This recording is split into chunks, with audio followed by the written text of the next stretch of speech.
So, thank you for watching, and I'll see you again next week.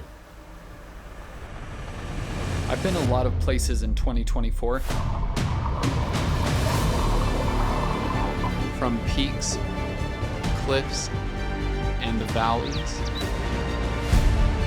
to the deeper end of my mind. And I've learned a lot of lessons on the way too. Humbling lessons, lessons from mentors, from myself, and from the people that I love to wander with. In the end, I'm a better person for it. But as the year draws to a close, this begs the question, what will be in store for the upcoming year?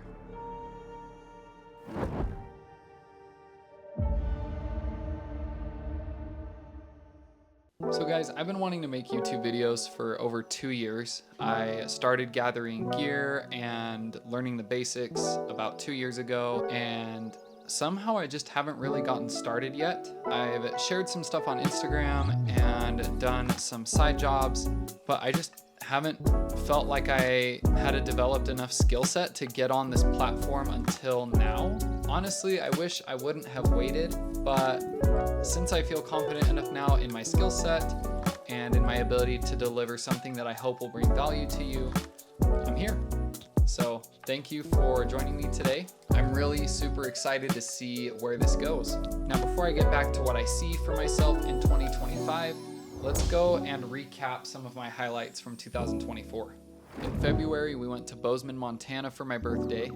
We decided that we just wanted to be spontaneous, rolled some dice, and it ended up that we were going to Bozeman.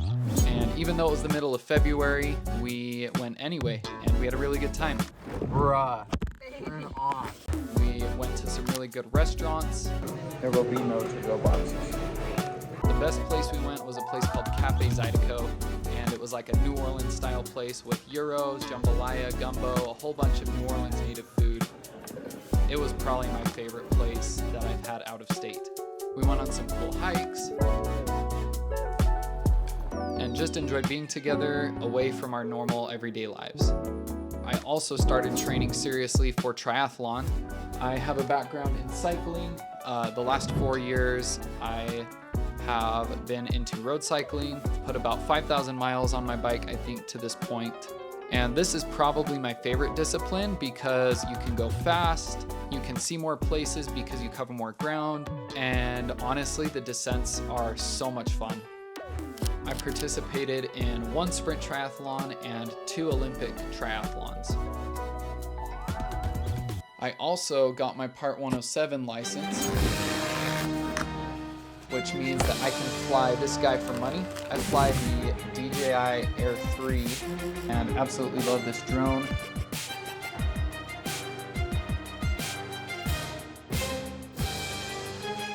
I also worked on growing my window cleaning business. This last year, we were voted as East Idaho's best window cleaner. We were runner-up to the best window cleaner in the state of Idaho. I took some time to sit on the edge of the world once or twice.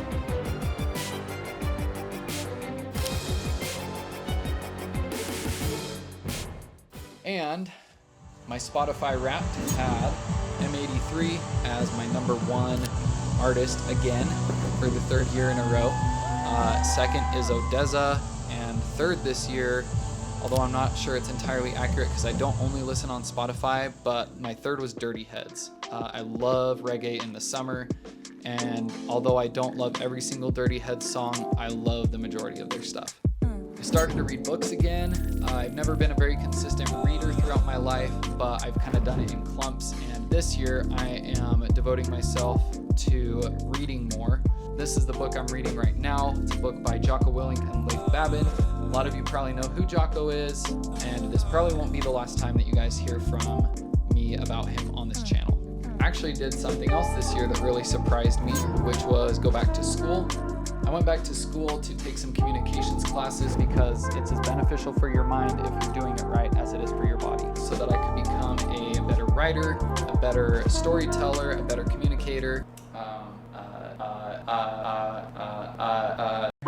and also to finish my personal training certificate so that I can be certified as a personal trainer if I ever want to be. I was actually really surprised at how much I learned, and I feel like the classes are what finally gave me the confidence to post to YouTube and to do a lot of other things that I'm gonna do this year. So all of these things were super monumental for me. 2024 as an aggregate was a positive gain in my personal experience and growth.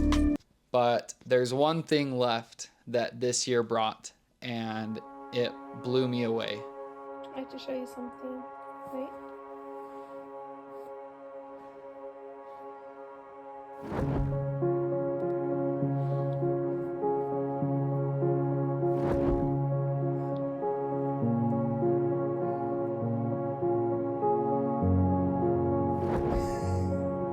Are you serious? I think so. It could be wrong, but 3, 2, 1.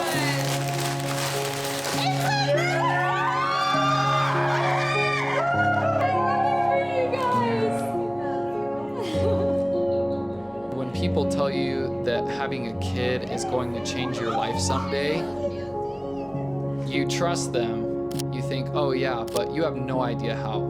And now I do.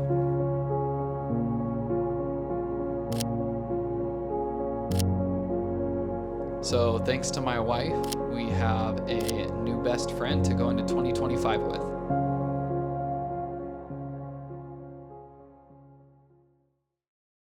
"2024 was an awesome year, and even though it was filled with some really awesome times, it was also filled with a lot of challenges.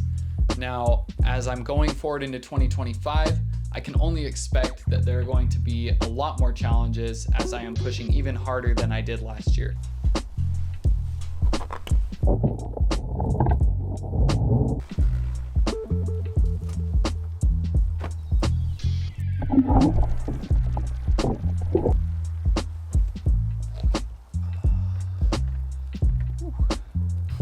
It's 25 degrees out here right now, but the water is 104. It feels really, really good. Okay, so goals. I would consider myself a pretty lucky person when it comes to goals because I feel like I've achieved quite a bit without actually having specific goals. So instead of saying I'm going to do X to get to Z, I would say, oh, I want Z. It's like, okay, well, how are you going to get that? And I think that planning to achieve those goals, making plans so that you can be that thing or get that thing or do that thing, that's kind of a big deal. And it's been really understated for me until now.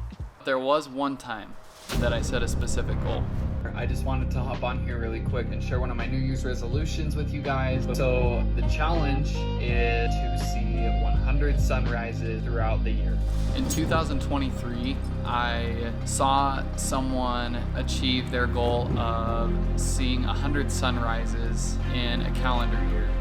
And I thought that was pretty cool. I knew it was going to take a lot of getting up early and planning different outings, but it seemed really exciting and really rewarding. And so I committed to it, and it was specific. It had a time frame, it stated what I wanted to do, and I shared my commitment and experiences via Instagram through the year.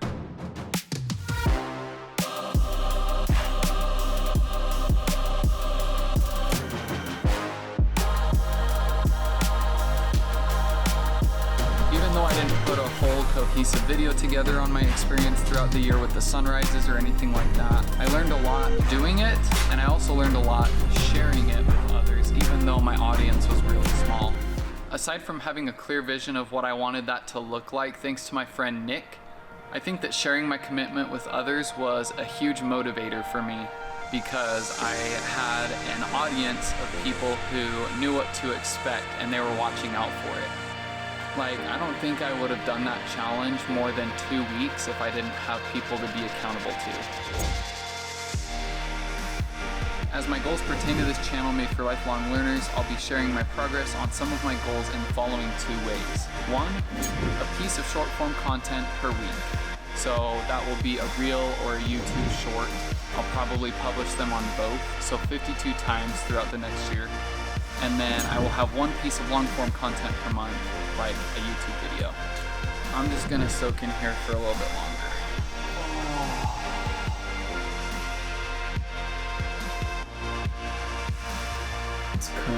3:42 a.m.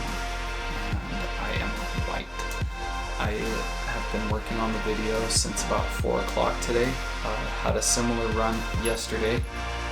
Here's the time, in case you were curious.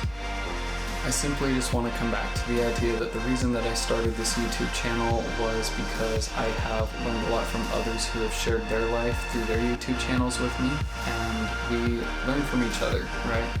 And I guess this is my way of wanting to give back and provide value to someone else while having some fun and developing self-awareness and accountability through sharing on YouTube.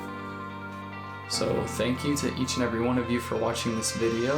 I hope that we will see you in the next one next month and in all of the short videos in between. But for now, I'm gonna go ahead and sign off and get some sleep, and we will see you guys in the next one. Good night. Or morning. I don't know anymore.